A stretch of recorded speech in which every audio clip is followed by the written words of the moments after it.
Why are you eating leftovers? The last person anyone expected to still be inside the mansion was a child. It was past midnight when the Mafia boss returned from a meeting.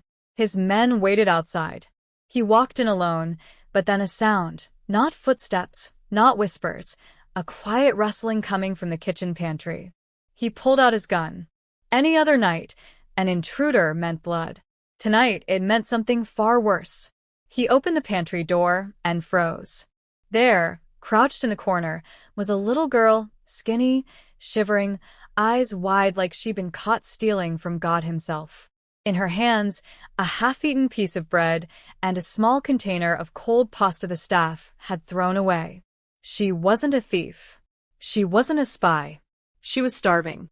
And when the Mafia boss stepped closer, she whispered the words that shattered him. "Please don't fire my mommy. She didn't know I followed her to work." His chest tightened, his throat burned. Her mother, his maid, was the only worker who never complained, never asked for more hours, never said a word about her life outside those mansion walls. Now he understood why. The girl tried to hide the food behind her back, as if protecting it would protect her mother, too. For a long moment, the Mafia boss said nothing. Then he quietly put his gun away and did something none of his men would ever believe. Before I continue, please take a moment to subscribe to this channel and tell me what time it is from where you're watching. But who is this child really? Why was she eating garbage in the home of the city's most dangerous man? And what was her mother hiding that made her daughter risk everything for scraps? Martin Torino crouched down slowly. Up close, he could see the holes in her shoes, the way her clothes hung loose on her thin frame, and the dark circles under her eyes that spoke of too many hungry nights. Something wasn't adding up. This wasn't just about one hungry night. This was systematic starvation. "How long have you been coming here?" he asked, his voice barely above a whisper. The girl's lips trembled. Fear had stolen her voice. But Martin could see the answer in her eyes. This wasn't the first time. Maybe not even the 10th. What was happening under his own roof that he'd completely missed? And why would a good woman let her daughter suffer like this? People whispered about Martin Torino. People feared him. For 30 years, he'd built an empire on the absolute authority of his name. He'd killed 43 people. He remembered the count but couldn't recall a single name. His mansion sat like a fortress on the hill, polished marble floors reflecting the secrets held within its walls. He was a man who anticipated betrayal in every shadow, who trusted no one, who showed mercy to no one. Until tonight. Tonight, his past was staring back at him through the eyes of an 8-year-old girl named Denise. Martin tried again, softer this time. "Denise, right? That's your name?" A tiny nod. Her eyes darted toward the kitchen door, calculating escape routes. "Your mama, Tracy. She works very hard for me. She's a good woman. But she doesn't know you've been taking food, does she?" Denise shook her head violently. Fresh tears spilled over. "Please," she finally whispered, her voice so small it broke something brittle inside him. "Please don't tell her. She'll be so mad. She says we're not charity cases. She says we don't take what isn't ours." The words hit Martin like bullets. Pride. Her mother had too much pride to ask for help, even when her daughter was eating garbage. Then Denise said something that changed everything. "How often are you hungry, Denise?" She bit her lip, truth warring with loyalty. "Sometimes," she whispered, "when Mama has to pay for the medicine. Medicine for her cough. She coughs a lot at night. The doctor says she needs special medicine, but it costs too much." The words tumbled out now, like a dam had burst. "She doesn't know. I hear her crying when she thinks I'm asleep. She thinks I don't know. She gives me her food and tells me she already ate." Martin's hands clenched into fists, not from anger at the child, but from a rage so pure it surprised him. This woman was starving herself and watching her daughter waste away because she was too proud to ask for help from a man who threw away more money in a week than she made in a year. But there was something else. Something darker lurking beneath this story. Why was the medicine so expensive? What exactly was wrong with Tracy? And how long had she been dying in silence while cleaning his floors? Behind Martin, heavy boots echoed on marble. One of his men, Marco, appeared in the kitchen doorway. "Boss." Marco's voice carried through the space. "Everything all right in there?" Martin looked down at Denise. She'd gone rigid with fresh terror. She knew who these men were. She knew what they were capable of. This was the moment. Martin could tell Marco about the child. His lieutenant would handle it quietly, efficiently. Tracy would be fired. Denise would disappear into the system. Problem solved. But Martin did something that would change everything. "Just me, Marco. Talking to myself. Getting old, I guess." He lied. For an 8-year-old girl eating garbage. The most feared man in the city had just lied to protect a child. Marco's eyes lingered on the pantry door. He didn't believe it. Martin could see the suspicion. "You sure, boss?" Sounded like voices. The tension stretched thin as wire. One wrong word, and everything would unravel. The next morning arrived with the kind of silence that comes before storms. Martin hadn't slept. At 5:30, Tracy arrived for work, just like always. Martin watched from his office window. Her movements were careful, deliberate, the movements of someone in pain trying desperately to hide it. At 7 sharp, Martin walked into the kitchen. "Tracy, sit down." The color drained from her face. In her world, being asked to sit meant termination. It meant the end of the only job keeping her and Denise alive. "Sir, please, if I've done something wrong." "Sit down, Tracy." This simple act, a mafia boss sitting at his own kitchen table with his maid, would have sent shockwaves through his organization. "Tell me about your daughter." Tracy's eyes went wide. "Denise? Sir, she's never been in your house. I swear it. She knows the rules." "Tracy." His voice was gentle but firm. "I know." Those 2 words hung in the air like a death sentence. Tracy's face crumpled. Martin watched a strong woman begin to break apart before his eyes. "Please," she whispered. "Please don't fire me. I'll make sure she never comes back. I'll find someone to watch her. Just please don't take away our only income." But Martin leaned forward. "How long has she been hungry?" The question caught Tracy off guard. She'd been preparing for anger, for threats, for consequences. Not this. "I don't know what you mean, sir." "Tracy, how long has your daughter been hungry?" The dam broke. Tears she'd been holding back for months, maybe years, finally spilled over. "Since the medical bills started piling up. Since the insurance company denied my claim for the 3rd time. Since the rent went up and I had to choose between her medicine and food." She rushed on. "I give her everything I can, but it's never enough. She pretends she's full when I know she's not." Martin felt rage building not at Tracy, but at a system that let good people fall through the cracks. At his own blindness to the suffering happening under his own roof. "The medicine. What's it for?" Tracy's hand moved unconsciously to her chest. "Lung infection that won't clear up. It keeps coming back worse each time." Then she said the words that revealed the true horror. "The doctor says I need expensive antibiotics. Maybe surgery if it gets worse. But I can't afford to be sick, Mr. Torino. I can't afford to miss work. This job, it's all we have." Martin pulled out his phone. Tracy flinched, thinking he was calling security. Instead, he dialed. "Dr. Chen. Martin Torino. I need a house call today. Full medical workup, complete physical, chest x-rays, blood work. 1 hour. My address. Send the bill to my personal account." Tracy's mouth fell open. "Mr. Torino, I can't accept." "You're not accepting anything. You're following orders." Within an hour, Dr. Chen arrived. He examined Tracy in the mansion's guest quarters. When he emerged, his face was grave. "Mr. Torino, we need to talk. Privately." In Martin's study, Dr. Chen delivered the verdict. Advanced pneumonia complicated by malnutrition and exhaustion. Without immediate treatment, she has maybe 6 months. 6 months. Tracy was dying. Slowly starving and working herself to death, while her daughter ate garbage to survive. She needs hospitalization. Surgery within the week. We're looking at close to $200,000 for complete treatment and recovery. Martin spent more than that on a single dinner party. Handle it, he said simply. Private room. Best care available. I don't want her worrying about anything except getting better. But this was where the real twist emerged, because what Martin was about to do next would make him a target. Martin's lawyer, Michael Rossetti, stared at him like he'd lost his mind. You want to do what? Set up a trust fund.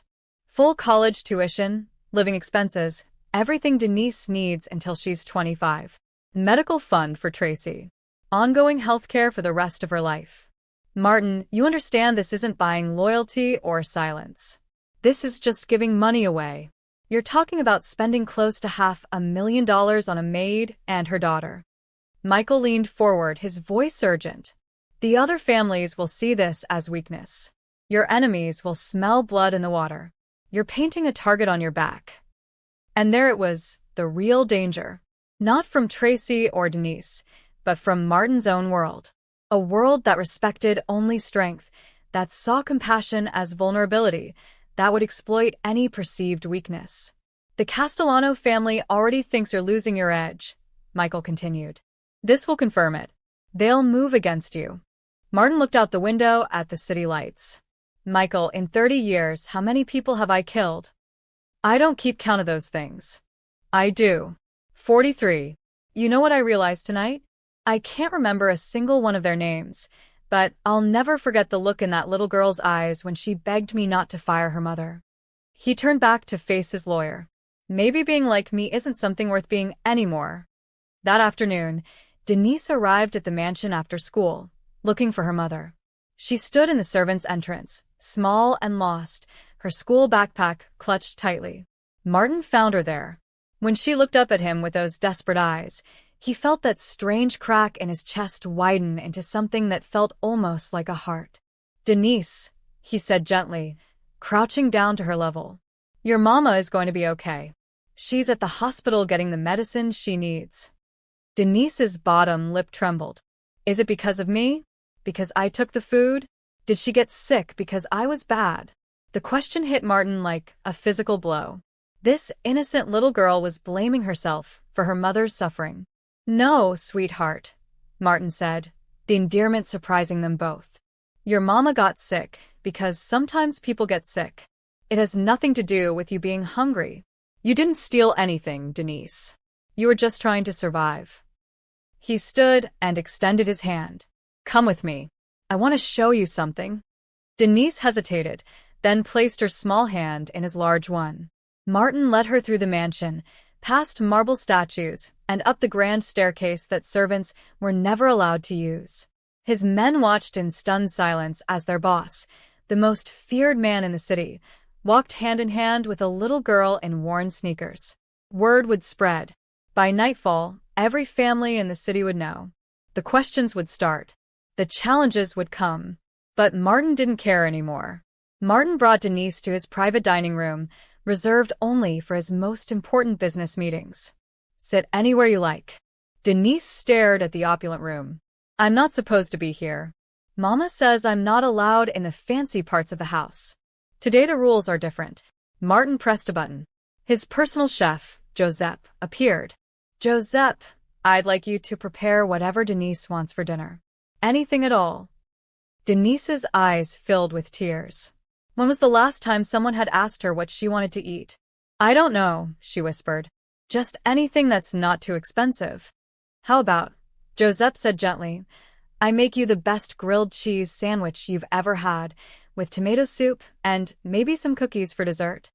Denise's face lit up like the sun breaking through clouds. Really? With real cheese? As Josep hurried off, Martin sat down beside Denise at the enormous table. Denise, your mama is going to be in the hospital for a while, maybe a few weeks. Fresh tears spilled down her cheeks. What happens to me? Where do I go? You're going to stay here, he heard himself say. With me. Here? In your house. In your house, Martin corrected. This is your home now, Denise. For as long as you need it to be. This was the moment Martin Torino made his choice. Not just to help, but to protect. To claim this child as his own. The most dangerous decision he'd ever made. Joseph returned with the most elaborate grilled cheese sandwich Martin had ever seen. Denise ate with careful politeness, but her eyes lit up with each bite. "Mr. Torino," she said, looking up at him with pure, uncomplicated gratitude. "Are you really going to let me stay here until Mama gets better? Even though I'm not important?" The question stopped Martin cold. "What makes you think you're not important? Mama always says we have to stay invisible. That important people don't want to see people like us." Martin felt that familiar rage building, directed at a world that had taught an 8-year-old girl that she didn't matter. "Denise, look at me." She raised her eyes to his. "You are the most important person in this house right now. Do you understand that?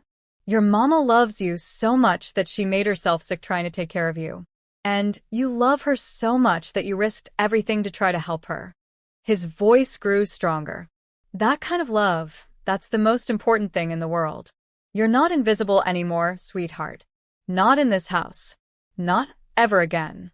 In that moment, surrounded by his men's whispers and his enemies' plots, Martin Torino became something he never thought possible. A father. As Denise slept in a bedroom larger than her entire apartment, Martin stood in his study. Word had spread through the underworld. Martin Torino had gone soft. They were all wrong. What Martin had found in his pantry wasn't just a hungry child. He'd found a mirror that showed him who he could become. 6 months later, the outside of the mansion was the same, but everything inside had changed. Tracy returned to work, not as a maid, but as head of household operations, overseeing the staff with the dignity she deserved. Her cough was gone. Her health restored. Her pride intact. Denise thrived, excelling in private school and somehow turning the most feared man in the city into someone who knew her favorite flavor of cookie. Martin's men still feared him, but something fundamental had shifted. He'd learned that compassion and ruthlessness could coexist. He was still dangerous, perhaps more so now that he had something worth protecting. His enemies had tested him. The Castellano family made their move, thinking he was vulnerable. They learned the hard way that a man protecting his family is far more dangerous than a man protecting only himself. One evening, Denise appeared in Martin's study doorway with a drawing. It showed a stick-figure man in a black suit standing next to a much smaller stick-figure girl. At the top, in careful 8-year-old handwriting, she'd written, "My family." Martin stared at the paper, his hands trembling slightly. This child, who had once eaten his scraps, now claimed him as family. Not because she feared him, but because somewhere along the way, love had grown where fear used to live. He realized everything he'd thought he wanted was wrong. Power meant nothing if you had no one to share it with. Fear was a poor substitute for respect. That night, Martin called his lawyer one more time. Not about territories or deals, but about adoption papers. Denise Martinez was about to become Denise Torino, officially and permanently.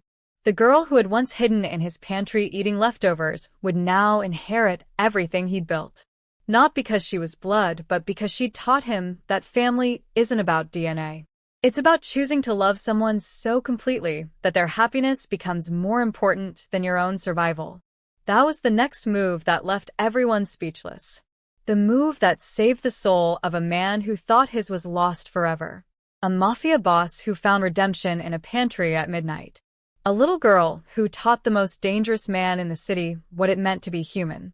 And a mother who learned that pride is no substitute for asking for help when your child needs it. Sometimes the most powerful thing a person can do isn't to take a life, but to save one. If you enjoyed this story, please like and subscribe. My husband challenged me that I can't reach 1,000 subscribers. Let's prove him wrong. Thanks for subscribing.